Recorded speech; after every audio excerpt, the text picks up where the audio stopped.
2015 was a remarkable year, both for India and the world. A year that saw the frequent beef bans, increasing levels of intolerance, new political dynamics, the bitter standoff between the government and the judiciary, the massacre in Paris, the flood fury in Chennai, and of course, the big crude crash.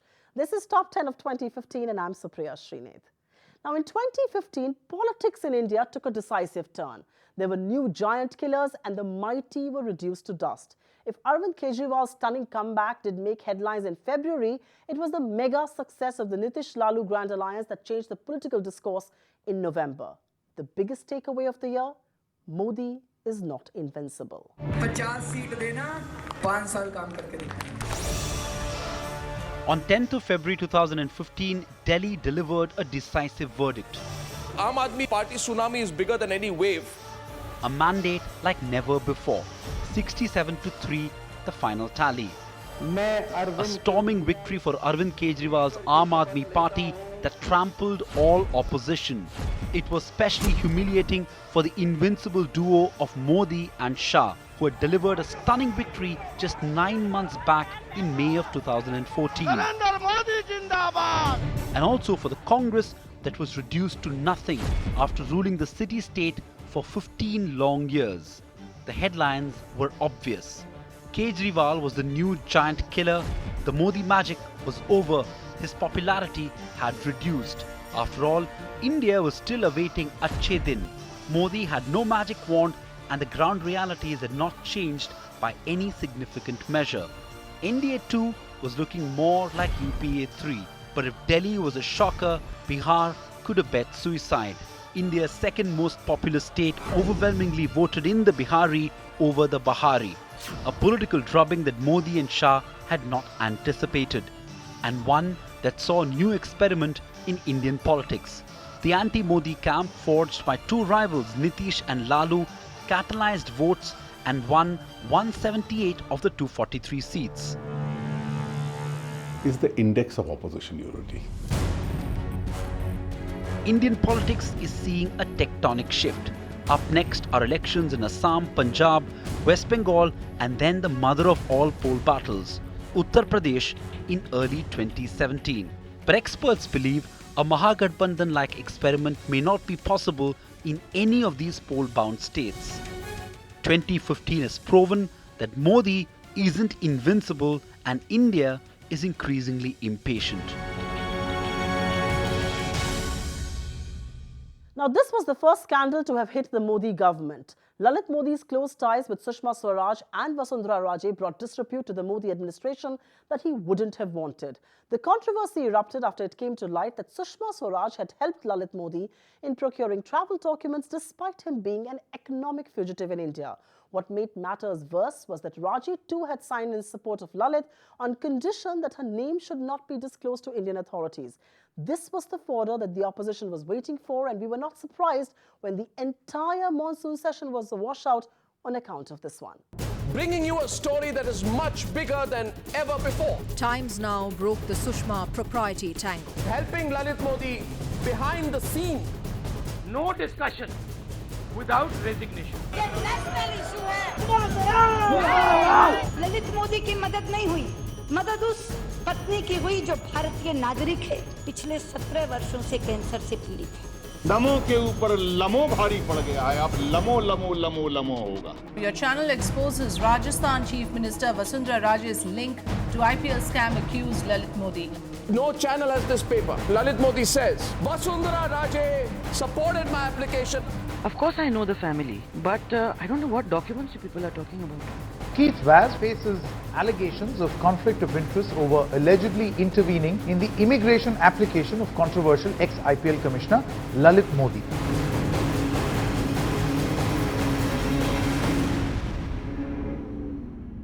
India became an increasingly intolerant country in 2015.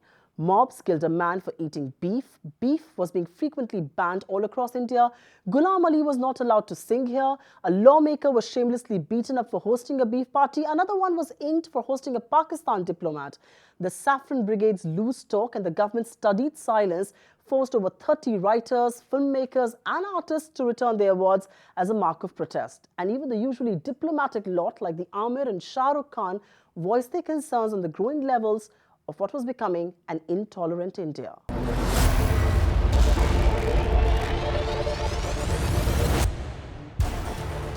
Acts of intolerance that would have shocked Gandhiji, the person who helped to liberate that nation. Hindustan के किसी भी कोने में कोई भी घटना घटे, भारत के लिए वो घटना एक हो या दो हो या तीन हो, हम इसको किसी भी हालत में टॉलरेट नहीं करते हैं। असहनशीलता और धमकी का माहौल, यह सब एक सोची समझी रणनीति का हिस्सा है। केवल बयानबाजी करने से इंटॉलरेंस का एटमॉस्फेयर नहीं बनेगा। There is a sense of growing disquiet. It's a sense of growing despondency. I think creativity बहुत secular होती है। Creativity के अंदर कोई धर्म, जात, पात, region, religion नहीं आता कभी भी। जो भी देश का सम्मान कम करने की कोशिश करेगा, बख्शा नहीं जाएगा। शाहरुख खान की भाषा में और हाफिज सईद की भाषा में कोई अंतर नहीं है। Now, Arun Jaitley had called it the tyranny of the unelected, and the judges chose to call it as an attempt to thwart judicial independence. The government and the judiciary had never been on a warpath like they were in 2015, especially after the Supreme Court scrapped the amendment which proposed the setting up of a National Judicial Appointments Commission that would have replaced the existing system of appointing judges that's done through a collegium. The proposed NJAC would have comprised of the Chief Justice of India, 2 senior Supreme Court judges, the Law Minister and 2 eminent persons who would have been nominated by a committee which would have included the Chief Justice of India, the Prime Minister and the Leader of the Opposition in Lok Sabha. This proposal had the unanimous backing of the entire political class. A bitter debate followed. We get you the best who argued on both sides. Tyranny of unelected. I really did not believe that this has come from Mr. Jaitley. Judiciary is not the tyranny of the unelected. The argument of the Supreme Court that the democracy must be protected from elected representatives will create a tyranny of the unelected. We have a parliament that doesn't function. Hasn't. Okay? You go to an MP, you try reaching an MP, you have to go through all the dalals that you can think of. Now, if this example applies the other way around, you go to parliamentarians through dalals and they don't listen to you, so let's hijack the power. To reconcile judicial review with the parliament's supremacy is, I believe, sure recipe of destruction of rule of law. Arun Jaitley, the other side, please. I'll have a... The governments have been consistently appointing chief election office commissioners and election commissioners. Governments have been appointing the CAGs. The governments have been appointing the CVCs. Have these institutions become compromised institutions merely because governments appoint them? And politicians are what Dr. Rajiv Dhawan thinks they are? Preventive detention में जाएंगे तो आप कहाँ जाएंगे? Parliament के पास. उन्होंने तो law पास किया है. Where will you go?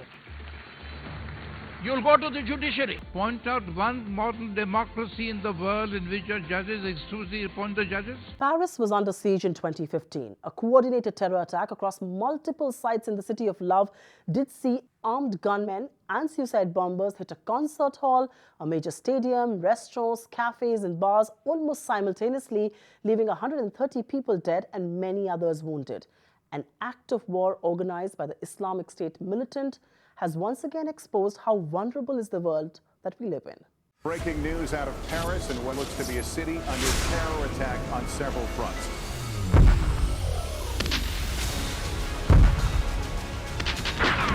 More than 100 innocent victims were killed.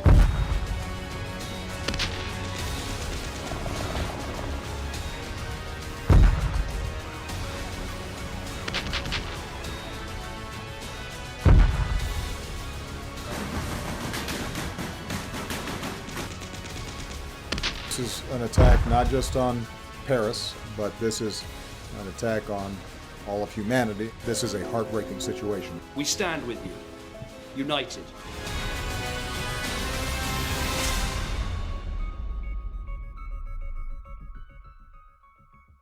We take a quick breather here on the special edition of Top 10 of 2015. We get you the next 5 stories that define the year that was.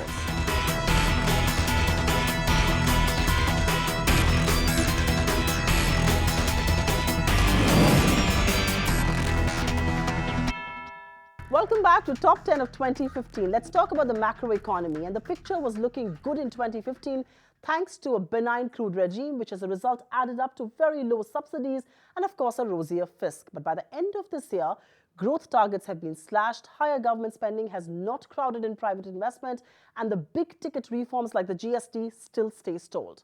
Here's a wrap of Indian economy in 2015.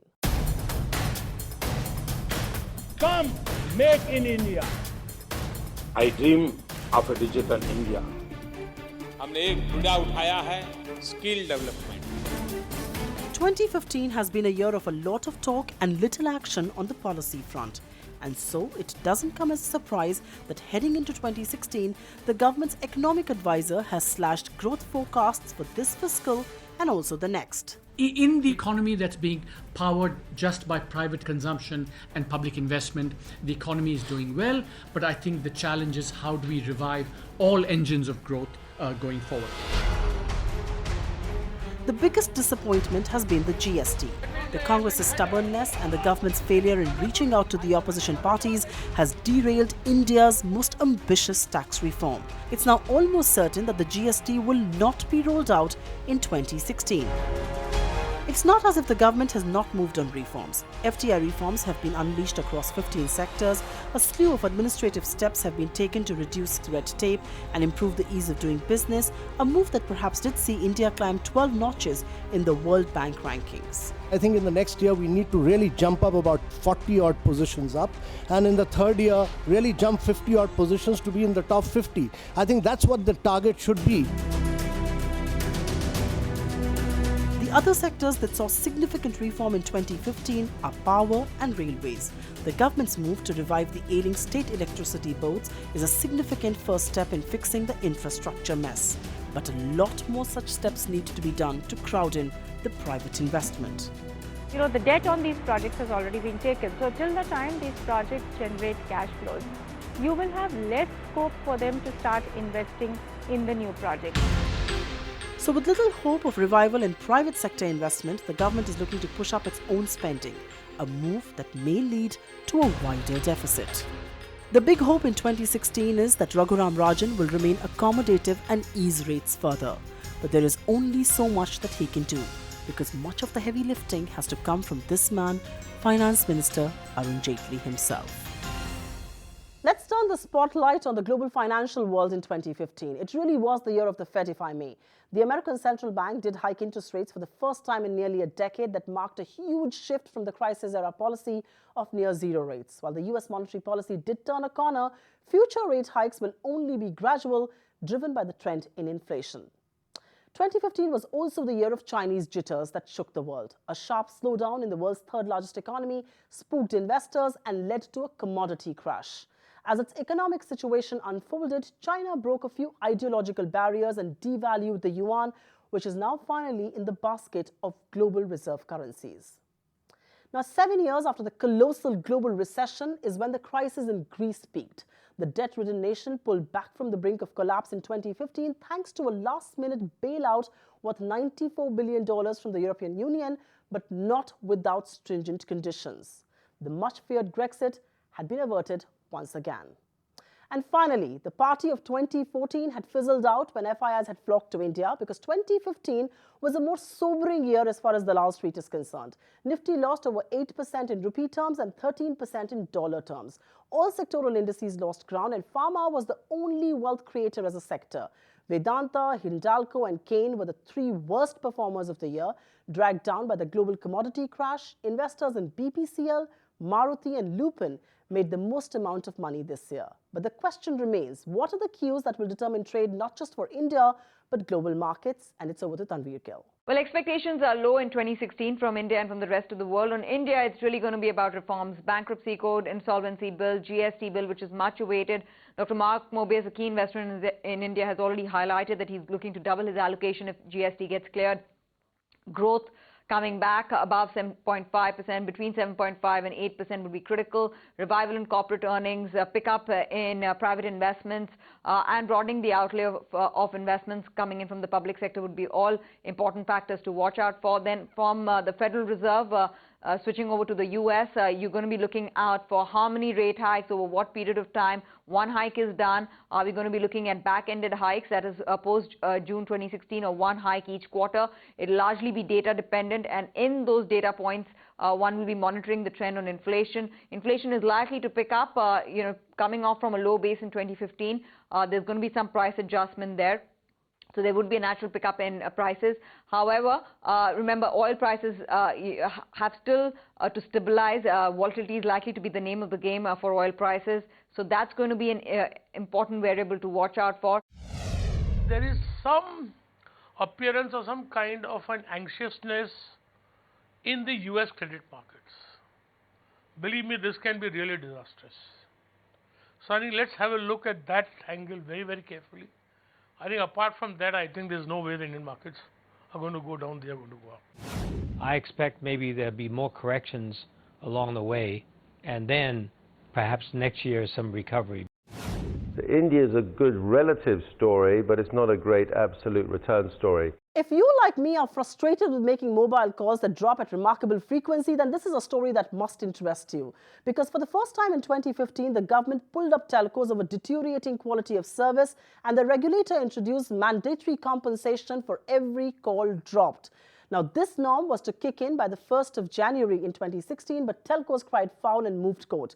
They argue that compensation is not under the purview of the TRAI and instead blame lack of spectrum and towers for this menace. For now, they have got some respite at the Delhi High Court, which has ruled against any coercive action or penalty for non-compliance. The matter will be heard once again on the 6th of January.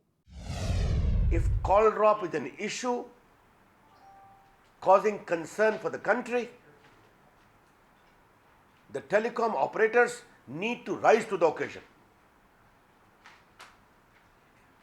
They cannot escape their responsibility and their accountability. If there is a call drop, obviously the consumers need to be compensated. I haven't seen it in any other market, and personally I don't think that it would be the right solution. Which operator would like to give a bad service to its own customers? The entire process of taking the spectrum back and re-auctioning it, reassigning frequencies and all, has led to disruptions. The other big debate of 2015, which caught service providers in a net, was a raging debate on net neutrality. Now, this entails the same treatment of all internet data with no differentiation. Telcos were allegedly violating it with their numerous plans like the Airtel Zero, Arcom's Free Basics, Aircell's Wikipedia Zero, and even Facebook's Internet.org. These service providers argue that segregation of services is important for prioritizing it. So is there a new policy that's going to be in place, and why exactly is the government in a bind over net neutrality? Gauri Dwivedi with that answer. This story is far from over simply because there is no laid framework around the world that the government can just ape in India. So despite what the netizens seem to suggest, it's a tightrope walk for the government. Having said that, the argument also that exists right now in India is telecom companies have been saying that OTT application providers do take away a large chunk of their revenues and hence should be brought under regulatory framework. That itself is a separate debate altogether. Until the time both of them are clubbed together and found solutions to, this is a debate that the government cannot find a solution to so easily. Also, it's important to note that data business is growing very, very significantly for telecom in India, and for that OTT application providers is an issue that needs to be resolved at the earliest, which is why this is a story that we expect to play out in 2016 as well, as the government is yet to find an answer to, though of course a DoT panel did make a pitch for OTT application providers to be brought under a licensing agreement. TRAI recommendations on this issue are still awaited, which is why this is a story that will play out in 2016 as well. This story takes me back to my childhood because I have grown up eating Maggi all across my hostel years, and it did land in a big soup in 2015. The troubles with the food regulator did not last for just 2 odd minutes that takes to cook Maggi, but India's favorite snack was off the shelves for nearly 5 long months. It's all started with higher levels of MSG and lead, but ironically, the same Maggi was safe for consumption in the UK and Singapore. Now, this was especially worrying for Nestle, which took a hit of about 450 crore rupees and had to destroy over 30,000 tons of the instant noodles. But are the woes finally over for good? India consumed 5,340 million packets of instant noodles in 2014. And chances are that every third packet sold was a Maggi, which had a lip-smacking 70% market share. But in June, things came to a boil for India's favorite 2-minute brand, after the UP food regulator found higher than permitted levels of MSG and lead in a bowl of Maggi. Maggi was banned across India because it was unsafe and hazardous for consumption. A rattle Nestle moved the Bombay High Court and rejigged its top deck. 2,500 crores revenue wiped out, 30,000 tons of Maggi destroyed as shutters came down on manufacturing plants. The Maggi noodles in India are safe. By mid-October, Maggi cleared all tests and was back on the shelves by Diwali. And it took 2 minutes for the 2-minute noodles to fly off the shelf. The same great taste of Maggi that you're familiar with is back. But the troubles aren't completely over. A 840 crore penalty at Consumer Court hangs in balance. A fixing scandal took the sheen of the glitzy Indian Premier League in 2015. A judicial probe suspended two of the most valuable franchises with scathing remarks that lit up the glaring holes in the way the league was being run. This was also the year that BCCI saw a change of guard. The very powerful N. Srinivasan's era came to an end and Shashank Manohar took over the reins. The management overhaul was just the starting point for the world's most profitable cricket administration as it tries to shed the corrupt tag and regain its lost mojo. Gurunath Mayappan is not only found to have indulged in batting, but his act is also to have an adverse effect on the image of the BCCI. The committee imposes sanction on Jaipur IPL franchisee by suspending it from the league for a period of 2 years. Ola Giant is pulling out of the IPL title sponsorship deal. The brand equity of IPL has been consistently being eroded for 3 years. Glad to have Vivo on board. They wanted to be partner for the next 7 to 12 years. Manohar replacing N. Srinivasan as ICC chairman. We would clean up the systems. 2 new franchisees, New Rising for Pune and Intex Mobile for Rajkot.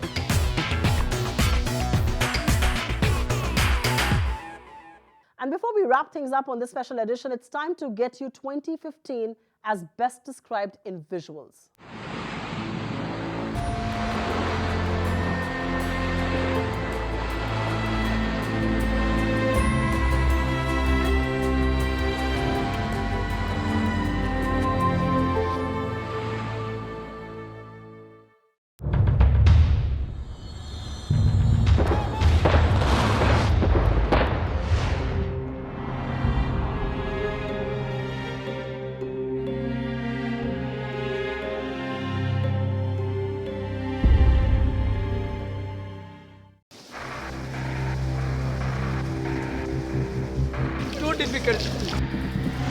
ஒண்ணுமே இல்லை எங்களுக்கு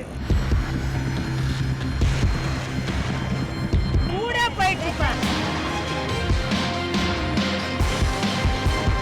யாருமே சாப்பிடல காலைல இருந்து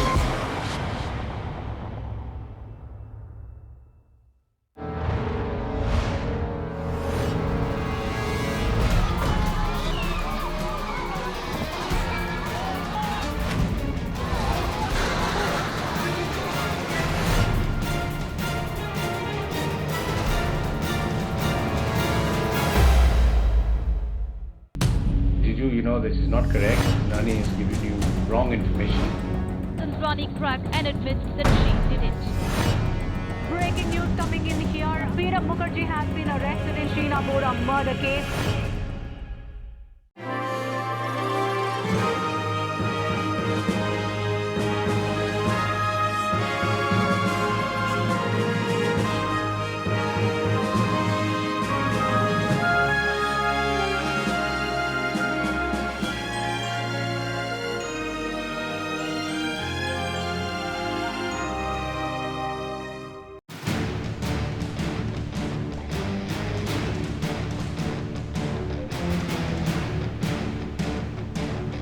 Court was kind enough to grant bail without conditions.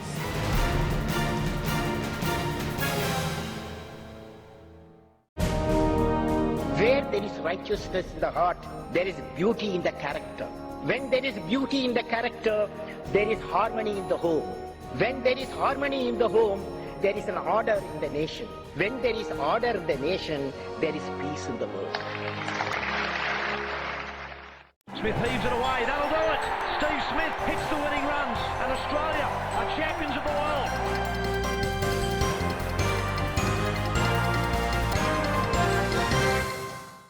Miss Universe 2015 is Colombia.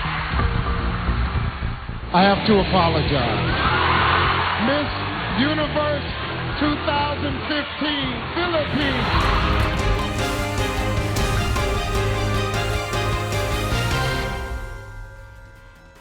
And finally, from this entire team that puts this wonderful show together, it's wishing each one of you a very happy, successful and hopeful 2016. May you be safe, tolerant and peaceful wherever you are.